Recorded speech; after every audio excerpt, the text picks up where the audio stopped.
Just recently, my daughter told me she had a great dream.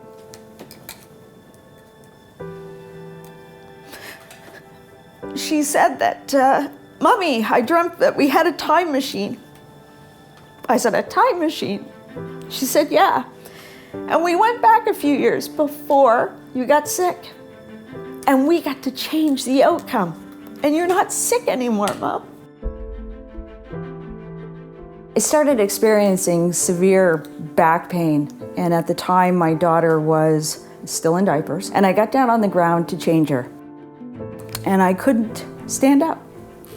And then I started to have discomfort in my throat. My husband got me in the car and drove me into Emerge. I was seen by an Emerge doctor. She asked the questions. She looked at me and said, this is neurological. So the on-call neurologist came in and he started poking me with a pin. And it was at that point that I realized I couldn't feel anything anymore. Couldn't feel the top of my legs, couldn't feel my feet, couldn't feel my back. It's most likely Guillain-Barré syndrome. We need to get you on IVIG right away. This is gonna get worse before it gets better. It did get worse. My immune system was chewing away at the outside of my nerves, and that's where the paralysis comes in. Messages weren't getting from my spinal cord out to my hands or my feet. He put me on IVIG at 4:30 in the morning and said, we're hoping that this either stops the progression or at least slows it down. By the time I had IVIG, I had lost the use of my legs. I lost the use of my throat. I couldn't smile. I lost the ability to blink my eyes. We would tape my eyelids shut because I couldn't blink. The IVIG slowed everything down. What we didn't know was that IVIG hadn't stopped it. It had slowed it. After 2 weeks of starting to feel worse and struggling, I started to go downhill. The ability to get up and down stairs, I lost. I was no longer walking. My husband carried me, put me in a car, and I was able to see a neurologist. I was readmitted to hospital. So in total, I spent 2 months in hospital, and I spent another 4 months in rehabilitation. 15 months went by of recovery. I felt really well. And then I was trying to come up a large set of stairs, and my legs felt weak. This feels exactly like the acute onset that I had back in 2009. It was happening fast. I was losing the use of my legs. I started calling frantically my support system here and said, what is going on? I had GBS. I'm losing the use of my legs. Is this GBS again? She said, Donna, you might have CIDP. CIDP is chronic inflammatory demyelinating polyneuropathy, the cousin of GBS.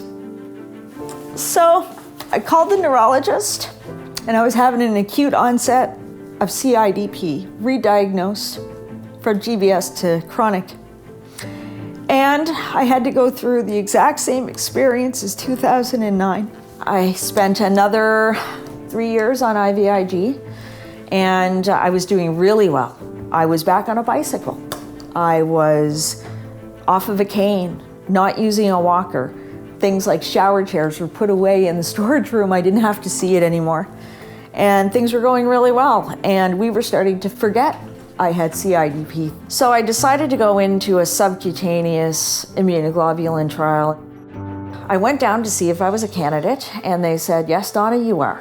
But what we have to do is we have to put you on an IVIG holiday to make sure that CIDP is still a disease that is active for you. So I came off of IVIG, and I would go in and I would journal my hand grip strength to make sure that I wasn't getting weaker, and I would see someone in the clinic every 2 weeks. So each month went by, and I wasn't getting weaker.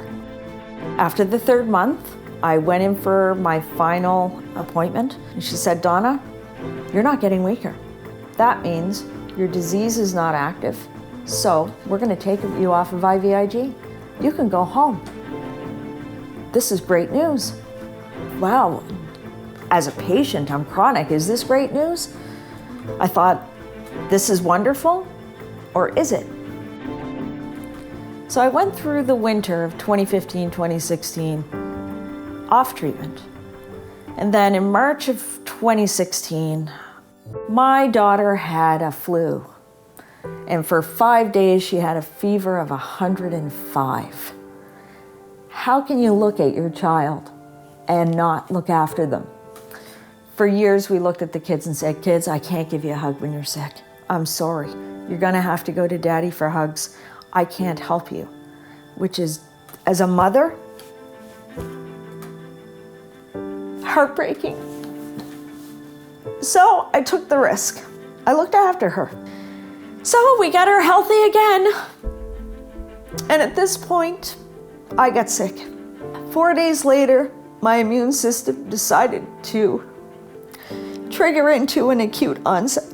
And in 2 days, I was paralyzed to my chin, unable to move in a hospital bed again. Quite frankly, on a bedpan, with nurses looking at me, knowing that willpower, that confidence that I came in with, I was losing. Because I knew what it meant. I knew it meant more time recovering it again and taking a big portion of my life away, and the kids, their security away. But once again, IVIG, we believe, saved me yet again. But this time it was so aggressive. I truly believe that with IVIG and prednisone, it was remarkable. In 10 days, I managed to walk out of that hospital. The entire time, knowing what was coming, knowing damage was going to happen, knowing what recovery meant. I wiggled the toes that I still had and the fingers that I still had. And thank goodness for that smartphone. It kept me connected to people that were there for my support. It kept me connected to work, and it kept my fingers moving. Even my neurologist couldn't believe that after 10 days I walked out of that hospital. I'm now back on IVIG every 4 weeks. It has saved my life. Now we go back to worrying about what's next. GBS, although they say can be 100% recoverable, many of us are left with permanent damage. That can cause physical limitation, which then turns into not being able to get back to work. A lot of patients deal with extreme amounts of pain. The body is left with little pits all along the outside of the nerves. The brain is sending the signal through the spinal cord and out through the peripheral nerves. The signal's not getting through properly. It's not this smooth line anymore, or this smooth cable. It's like someone had chewed on an electrical wire. Our family was carefree. You know, we were young children, great jobs. We had a good life. We still have a good life. We're lucky. This could be way worse than what I have. I'm stable. Other patients are not stable, and they're going downhill. I at least have the blessing of being stable. You have to go through a whole grieving process. You're mourning something. It's almost like you've lost a life, but it was your life. So many patients have to retrain to get back to work, and a lot of us go through bouts of depression. It's very real. Most of us were grieving for the lives that we had. You look at me today, I look like I'm functioning and quite normal, but I never know when the next round's gonna happen. And although you can't see it, every time I blink, I feel it. It's a conscious thing. Every time I go up a stair, I have a shot of pain. We look okay, but we're not feeling okay, and we have to adjust to that. CIDP has put general life in perspective and has really motivated me to give back to our GBS CIDP community. Other patients need to know they're not alone. People need to understand what the disorder is. So we need to build awareness of our symptoms so that people get diagnosed quickly, get on treatments like IVIG quickly for a better outcome, for a better recovery. I look at life so differently now. Every morning I wake up, I'm living. I get to see my girls grow up. I get to see the sun come up, and I get to see the sun go down. I make the best out of each day. I hug my kids more. I tell my family I love them more. And we are grateful for each day that we have. I have to be here for my kids. I have to push through this disease to be a mother for my kids. That's what keeps me going. IVIG has saved my life, and I want to thank Octapharma for allowing me to share my story, our story.